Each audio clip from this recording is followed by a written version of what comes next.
කිසිදු ආකාරයකට මෙතෙන්දී තර්කනයක් හෝ සම්බන්ධතාවයක් அந்நிய செலாவணி வீதம் அதிகரிப்பதன் மூலம் பொருளாதாரம் வீழ்ச்சி அடைகிறது என்பதில் எவ்வித தர்க்கமோ அல்லது தொடர்போ இங்கு இல்லை.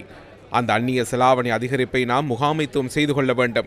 அத்துடன் இந்த அதிகரிப்பு மற்றும் வீழ்ச்சியினால் ஏற்படும் சாதக பாதக விளைவுகள் பல்வேறு சூழ்நிலைகளை பொறுத்து அமைகின்றன.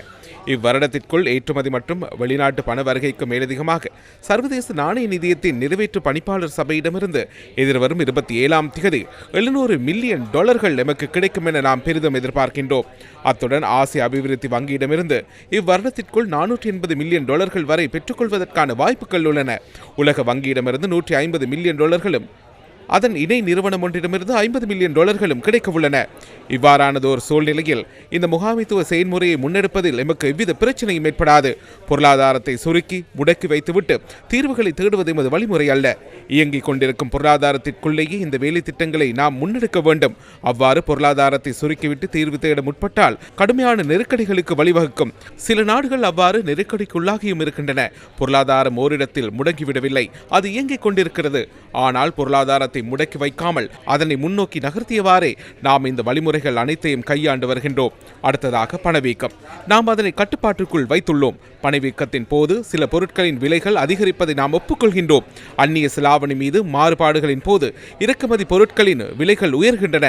இதனால் ஒருவித அழுத்தம் ஏற்படுகிறது. ஆனால் இங்கு முக்கியமானது என்னவெனில் அந்த அழுத்தங்களை கட்டுப்படுத்தி பணவீக்கத்தை முகாமைத்துவம் செய்ய முடியுமா என்பதே ஆகும்.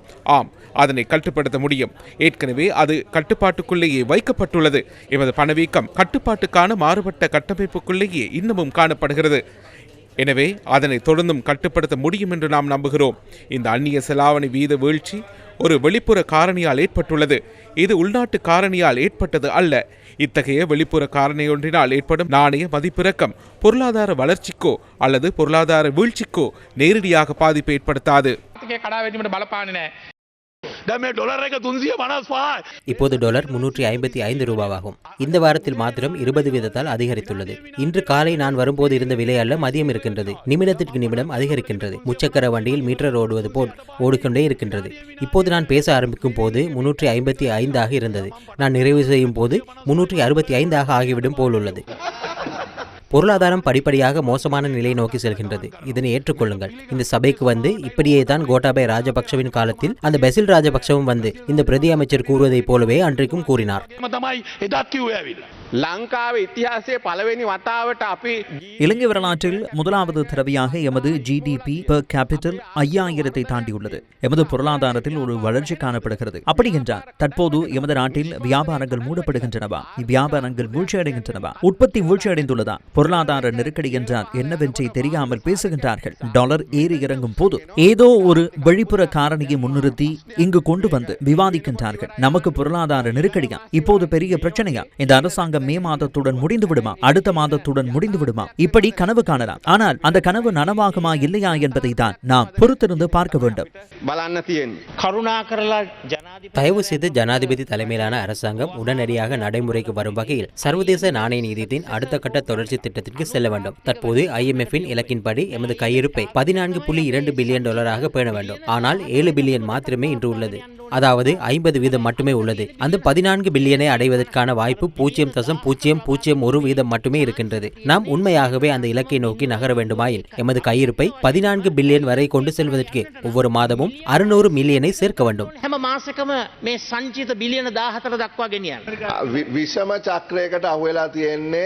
எமது அந்நிய செலாவணி சந்தையானது ஒரு முரணான சூழ்ச்சிக்குள் சிக்கியுள்ளது. முரணான சூழ்ச்சி என்றால் என்ன?